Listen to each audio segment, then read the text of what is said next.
Hey guys, what is up? This is Mr. A. Crizzy here, and in tonight's movie review, I'm gonna be reviewing the new movie that I just went and saw for a Thursday preview screening for this movie.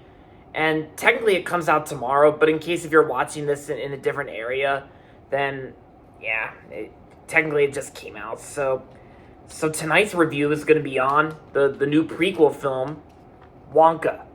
These are tickets to the movie Wonka that I went and saw with my dad and Uncle Charles at Cinemark today. Yeah, tonight, or should I say whenever? Excuse me. Pardon me. So, the movie Wonka plays out as a prequel film that takes place before the events of Charlie and the Chocolate Factory, or like Willy Wonka and the Chocolate Factory, because this movie is actually set as a prequel film that takes place before the events of the book Charlie and the Chocolate Factory. So in this movie, we follow Willy Wonka, played by Timothy Chalamet, as he is armed with nothing but a hat full of dreams. Young chocolatier Willy Wonka manages to change the world one delectable bite at a time. And so yeah, it's like Willy Wonka goes around like inventing, and also creating different kinds of chocolates and all that stuff, and candy and all that stuff. And yeah, and pretty much, we got like the main villains of this film include Figueruba, Prognos, and Slugworth, like as mentioned in the previous adaptations. But yeah, that's a different story. But pretty much, I can't really tell you the story or the plot that much because I don't want to spoil anything. So yeah. But all I can say is this is a prequel film to the Willy Wonka adaptations and the book. And so yeah, because it's not like another one of those adaptations where it's the same exact story based on the book itself.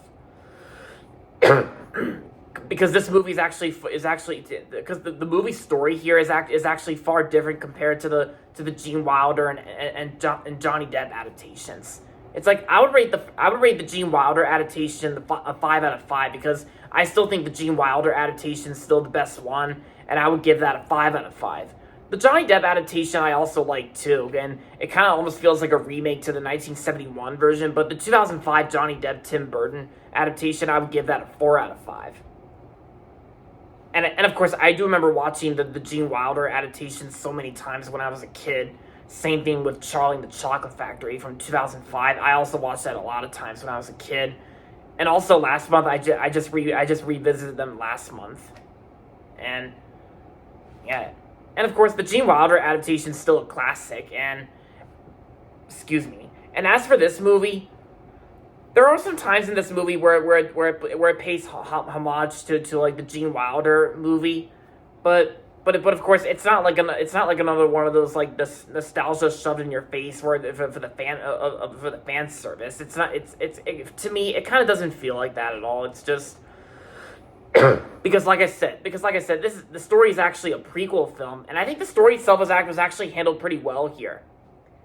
Because I thought this movie would be mixed or divided, but this movie actually turned out to be really good. My dad and Uncle Charles enjoyed the film too, and we all had a great night together at the movies. And yes, and I gotta say, this movie was actually surprisingly a great prequel film. And let's not forget about the performances. The performances in this movie were actually really good. The performances were good, and it's like I gotta say, Timothy Chalamet was actually a pretty good Willy Wonka.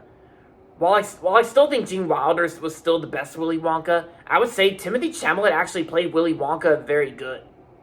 Hugh Grant was also good as the Oompa Loompa in this film, and yeah, Lofty the Oompa Loompa. Like Hugh Grant, I thought did good in the film, and Sally Hawkins, Matt Lucas, and of course Rowan Atkinson who played Mr. Bean and Zazu in the first Lion King. Yeah, Rowan Atkinson, I thought did pretty good in this film. And Paul King, I gotta say, Paul King's direction was actually handled pretty well here. Like Paul King, who directed one of the Paddington films, and the musical numbers that were featured in this film, they may not be as memorable as the ones in the previous adaptations, but the musical numbers I thought were pretty decent here. And I gotta say, the music score by Joby Tolbot. Joby Tolbot's music score was actually pretty solid, because even after composing the music scores to many of Garth Jennings' film work, Garth Jennings, who directed The Hitchhiker's Guide to the Galaxy, Son of Rambo, and the Sing films. Joby Tolbot did the music score to those films, while here Joby Tolbot composed the score to this film. And it's actually one of the rare times that Joby Tolbot has composed the music score to a movie where Garth Jennings had no involvement with it. He previously did that with the movie Penelope, because Garth Jennings didn't direct Penelope, because that was someone else. Excuse me, pardon me. And I gotta say, the visuals in this movie were actually pretty stunning. Like, the visuals I thought were pretty stunning, and it's like how the visual effects looked good, and it's like, and it's kind of almost like this movie was actually made for the people who grew up with the Gene Wilder or the Johnny Depp adaptations.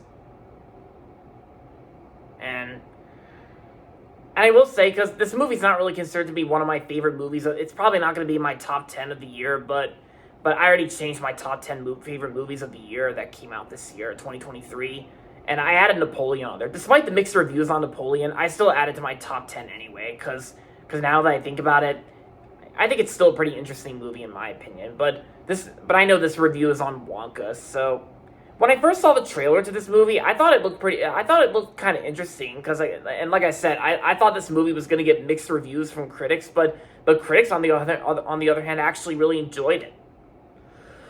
But obviously that's not really saying much, because I don't even know anybody these days who still reads Rotten Tomatoes. I mean, maybe there's like a handful of people who still read Rotten Tomatoes, but this movie was still nonetheless still a great movie. And you know, it's like that sometimes Rotten Tomatoes is wrong, but here they're actually right here. And yeah, it's like, and even the opening logos, like Village Roadshow pictures, and of course the new Warner Brothers logo, like, because it's actually pretty cool how Warner Brothers actually went back to using the old colors, the old logo design that were used, like the gold color, like, and gold banner. Like, it's actually pretty cool how Warner Brothers is going back to using that old logo design. That way the shield's not completely blue. And yeah, because I think technically that first debuted on The Flash, but that was as a variant. So, yeah. Yeah, so aside from all that, overall, Wonka was still a great movie, in my opinion. And I'm going to give Wonka 4 stars out of 5. I recommend checking it out, but by the time it starts playing theaters tomorrow. Yeah, technically tomorrow, tomorrow's also my dad's birthday, so yeah, we're gonna be celebrating his birthday tomorrow night as well, and yes, I will be watching Chicken Run: Dawn of the Nuggets, since I'm aware that it's out tomorrow, the sequel to Chicken Run, yeah. But yeah, so Wonka, great movie, I recommend it, and so there you have it, guys. That's gonna be it for my review on Wonka. And that's going to be it for this video, so make sure to give this video a thumbs up and subscribe to my channel if you haven't yet. And as always, thanks for watching, and until next time, this is Mr. A. Crizzy saying, goodbye everybody, and that's about it. And good day, sir.